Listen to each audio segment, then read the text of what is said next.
इस वीडियो में हम स्टार्ट करते हैं क्वेश्चन नंबर 3 एक्सरसाइज 1.1 का। इससे पहले के पार्ट में हमने क्वेश्चन नंबर 2 कंप्लीट कर लिया। तो क्वेश्चन नंबर 3 है हमारे पास ये, अभाज्य गुणनखंड विधि द्वारा निम्न पूर्णांकों के एचसीएफ और एलसीएम ज्ञात कीजिए।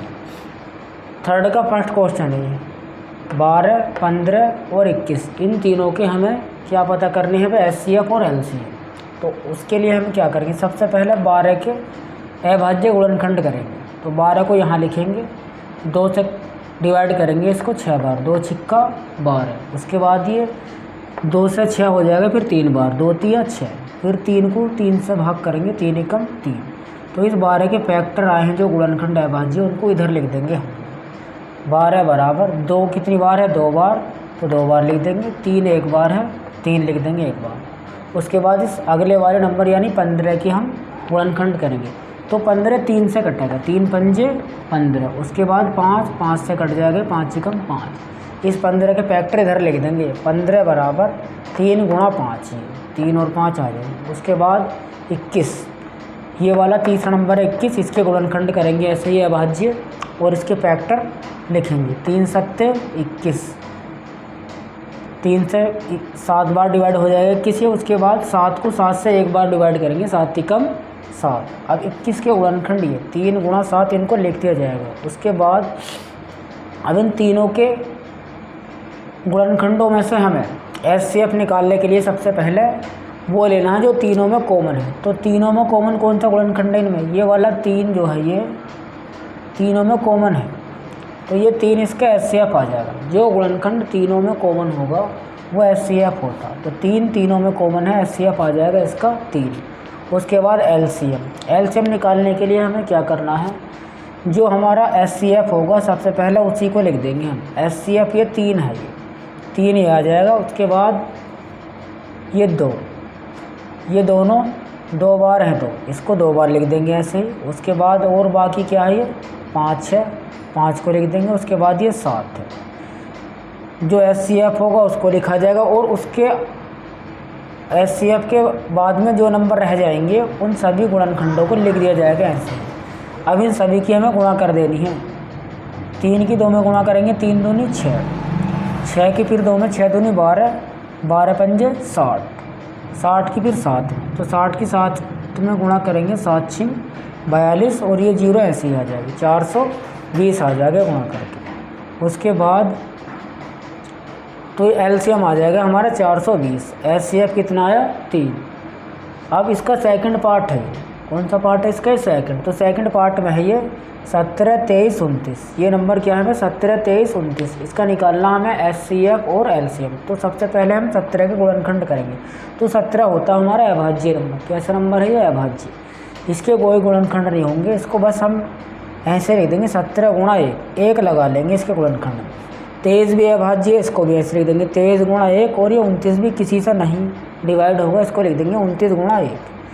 तो तीनों के गुणनखंड लिखने के बाद अब हमें क्या करना है, इनका पहले एचसीएफ लिखना है। एचसीएफ में वो गुणनखंड लेंगे जो तीनों में कॉमन होंगे।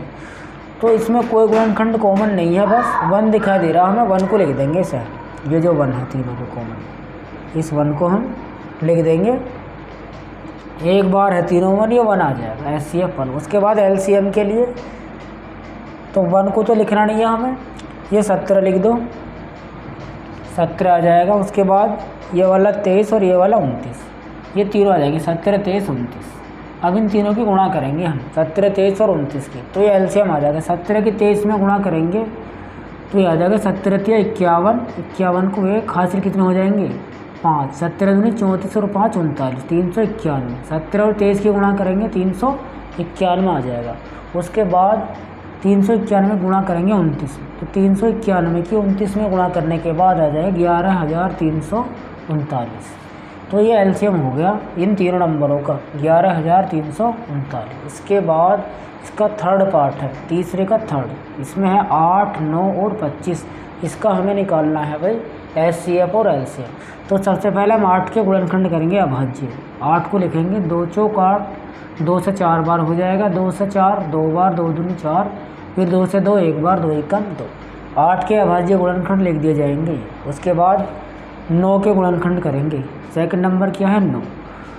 9 को 3 से करेंगे, 3 तिया 9, फिर 3 से 3 एकम 3, तो 9 के गुणनखंड हो जाएंगे। 2 बार 3 है इसमें, एक लगा सकते हैं हम साथ में। फिर 25 को 5 से करेंगे, 5 पंजे 25, 5 एकम 5, 2 बार 5 है इसमें। HCF लिखेंगे। HCF के जो तीनों में कॉमन है, तीनों में कुछ कॉमन नहीं है एक के अलावा, तो एक लिख देंगे बस हम। तो HCF आ जाएगा, इन तीनों का 1 आ जाएगा। उसके बाद LCM में देखो, सबसे पहले 2 लिख दो, कितनी बार है ये, 3 बार है, 2 लिख दो। इसके बाद ये 3 लिखो, 3 2 बार है। उसके बाद ये 5 लिखो, ये वाली, ये 2 बार है। 2 के 3 बार गुणा करेंगे, ये आ जाएगा 2 दूनी 4 दूनी 8। अब 3 की कर दो, 3 में 3 तिया 9, 5 की 5 में 5 पंजे 25। अब 8 की आप पहले 25 में कर दो, 25 अट्ठे 200 हो जाएंगे, 25 अट्ठे 200। 9 ऐसे लिख दो। अभी 8 की 25 में करेंगे तो 200 हो गया, 9 रह गया। आप 200 की 9 में करो, 9 दूनी 18, 2 जीरो ऐसे आ जाएंगे 1800। तो LCM आ गया इसका 1800। तो इसके बाद इसका क्वेश्चन नंबर 4 है। क्वेश्चन नंबर 4 में क्या है भैया, 2 संख्या है हमारे पास, ये 306 और 657। इनका HCF दे रखा 9 है। क्या है इनका HCF 9 है, और इनका LCM ज्ञात करना है हमें दोनों संख्या का। तो क्वेश्चन है HCF 306 और 657, इन दोनों संख्याओं का ये HCF है 9। LCM निकालना 306 और 657। तो इसके लिए फॉर्मूले से करना है हमें। जब HCF दे दिया जाएगा ऐसे LCM में से कोई सा, और दूसरे को पूछेगा, तो हमें फिर फॉर्मूले से निकालना है, इसको डायरेक्ट नहीं करना। फॉर्मूला होता है हमारे पास संख्याओं का गुणनफल बराबर होता है HCF गुणा LCM। अब संख्याओं गुणनफल यानी दोनों संख्याओं की, इनकी 306 और 657 की गुणा कर देनी है। ये बराबर है किसके, HCF की वैल्यू 9 रख देंगे गुणा LCM को ऐसे लिख देंगे, इसका मान निकालना है। अब ये ऐसी 306 गुणा 657, LCM का मान निकालना है हमें, तो 9 बटे में आ जाएगा इधर आके, इधर LCM रह जाएगा। अब 9 से हम क्या कर सकते हैं, इनमें से कोई सा भी नंबर काट सकते हैं, जो भी कटेगा, ये भी कट जाएगा और ये भी 9 से, तो हम इसको काटते हैं। 9 एकम 9, 9 से काटेंगे, 9 तिया 27, कितने बचेंगे, 3 बचेंगे आगे। 3 के साथ में 6 में के 36, 9 चौ 36, ये 34 आ जाएगा। तो अब ये बचा 34 गुणा 657 बराबर LCM। नीचे वाला 9 खत्म हो गया। अब 34 की 657 में मल्टीप्लाई करेंगे, गुणा करेंगे, तो 34 की 657 में गुणा करेंगे, ये आ जाएगा 22,338, 22,338। ये LCM आ गया इसका हमारा। HCF दिया था इन 2 नंबर का 9, उसकी हेल्प से हमने इसका ये LCM निकाल दिया 22,338। अब इसके बाद है ये क्वेश्चन नंबर 5।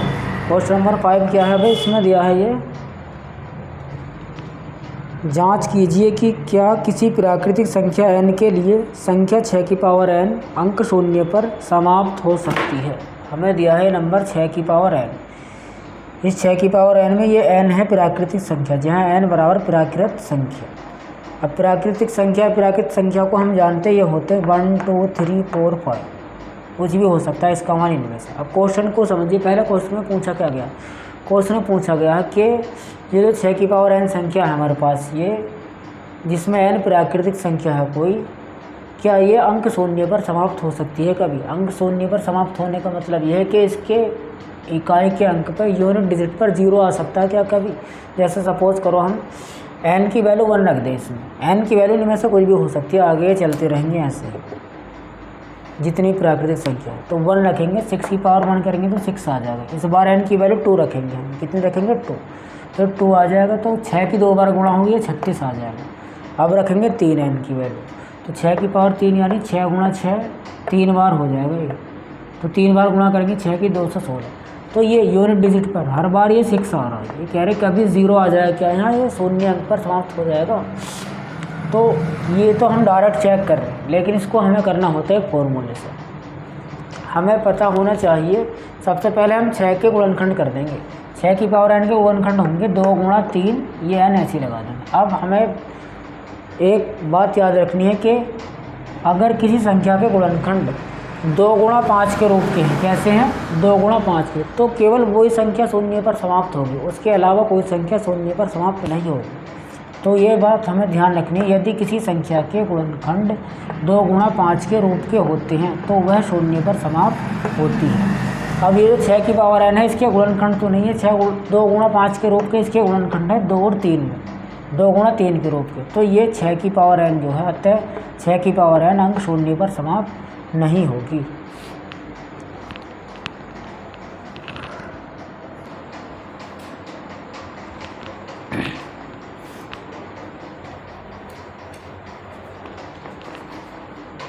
अब भैया इसके बाद क्वेश्चन नंबर 6, व्याख्या कीजिए कि 7 गुणा 11 गुणा 13 प्लस 13 और 7 गुणा 6 गुणा 5 गुणा 4 गुणा 3 गुणा 2 गुणा 1 प्लस 5 भाज्य संख्या क्यों है।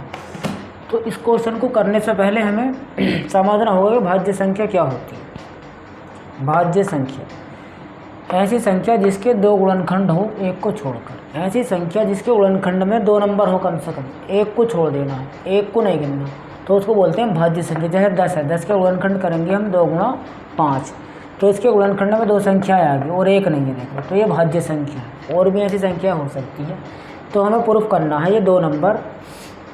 पहला नंबर ये है जिनमें से पहले हम इसको करेंगे 7 गुणा 11 गुणा 13 प्लस 13 भाज्य संख्या क्यों। तो इसमें हम इसके गुणनखंड में 2 नंबर दिखा देंगे। ऐसे जब हम इसके गुणनखंड में 2 संख्याएँ दिखा देंगे एक को छोड़कर, तो ये भाज्य संख्या सिद्ध हो जाएगी। तो इसके लिए हम कैसे करेंगे, देखो, इसको लिख लेंगे संख्या को। अब इसमें कॉमन देखेंगे हम, कॉमन 13 है तो 13 कॉमन आ जाएगा बाहर में से, तो 7 बचा ये और गुणा 11, ये 13 यहाँ से जब कॉमन आया तो प्लस 1 रह जाएगा ये। अब ये 13 ऐसे ही आ जाएगा, 11 की और 7 की गुणा होकर 77 प्लस 1, 77 और 1 जुड़ के 78, 13 गुणा 78। अब देखो ये गुणा में कितनी संख्या हो गई है, 2 हो गई है।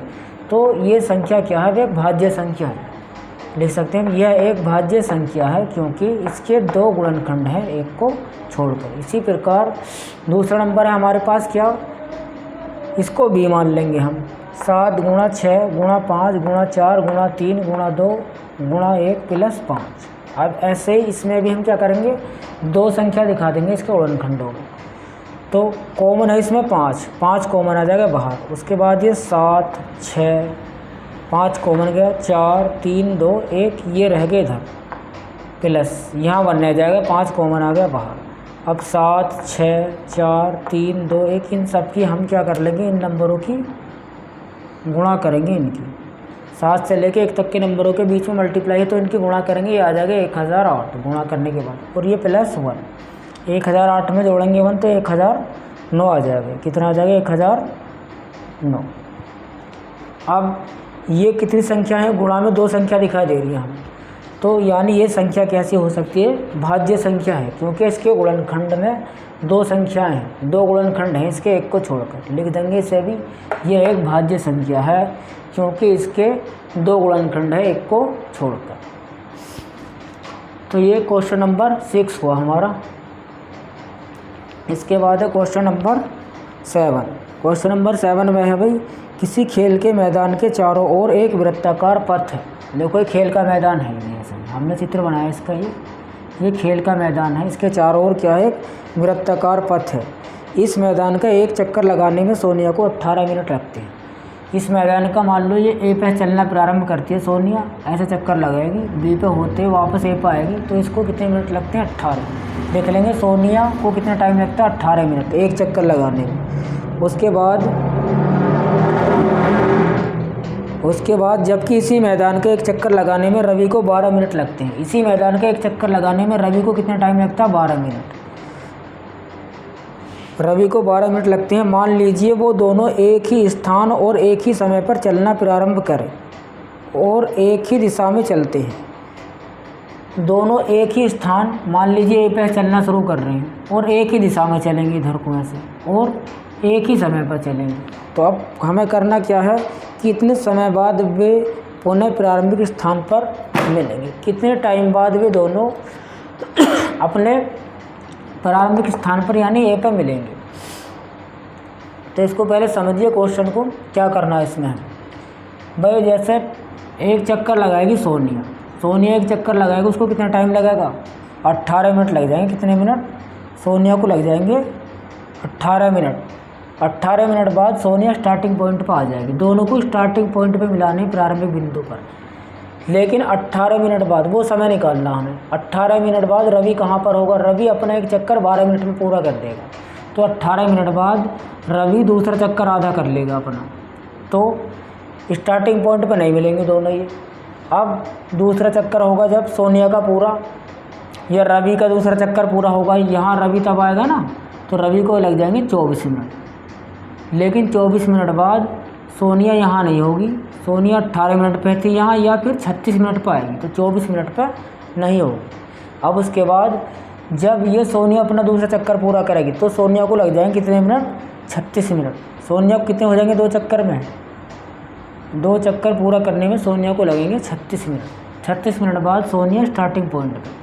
रवि 36 मिनट बाद कहाँ होगा? रवि अपने 3 चक्कर पूरे करेंगे 36 मिनट में, 12 3 36, तो रवि भी यहाँ पर होगा प्रारंभिक बिंदु पर 36 मिनट बाद, और सोनिया भी। ये टाइम निकालना है। तो इसको हमें करना कैसे है? ये तो एक जनरल तरीका हो गया, लेकिन इसको हमें सोल्व कैसे करना है? इसको सोल्व करने के लिए सोनिया को लग रहे हैं 18 मिनट, रवि को 12 मिनट, हमें निकालना है पुनः प्रारंभिक स्थान पर मिलने का समय। तो ऐसे क्वेश्चन में हमें एलसीएम निकाल देना दोनों का, 18 का और 12 का। तो मिलने का समय बराबर एलसीएम 18 और 12। अब एलसीएम निकालेंगे। पहले हम 18 क्या करेंगे? अभाज्य गुणनखंड कर देंगे ये। तो 18 को 2 से काटेंगे, 2 में 18, उसके बाद इसको 3 से 3 3 9, फिर 3 से 3 एकम 3, 18 गुणनखंड लिख देंगे। 2 है और 1 2 बार, फिर ये 3 है। उसके बाद 12 के गुणनखंड, 2 छिक्का 12, 2 3 6, 3 एकम 3, 12 के गुणनखंड लिख देंगे। 2 बार 2 और 1 बार 3 है। अब इसके एलसीएम के लिए, तो एलसीएम में हमें वो गुणनखंड लेना होता है जो ज़्यादा बार है। अब इसमें 2 कितनी बार है? 1 बार है। लेकिन 12 में 2 कितनी बार है?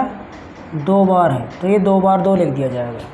उसके बाद 1 बार वाले इसी में एडजस्ट हो गया। उसके बाद 3 को देखिए, 12 में 3 बार है और 18 में 2 बार है, तो 3 को हमें 2 बार लिखना है। तो 2 बार 2 आ गया और 3 भी 2 बार, इनकी गुणा कर देंगे हम। 2 दूनी 4, 4 तिया 12, 12 तिया 36। अब ये मिनट में आया टाइम, 36 मिनट हमारा आंसर हो जाएगा इसका। 36 मिनट बाद दोनों प्रारंभिक बिंदु पर मिलेंगे। तो ये हमारी एक्सरसाइज पहली कंप्लीट होगी 1.1। तो इस वीडियो में बस इतना ही। नेक्स्ट वीडियो में अब हम इसकी एक्सरसाइज 1.2 स्टार्ट करेंगे।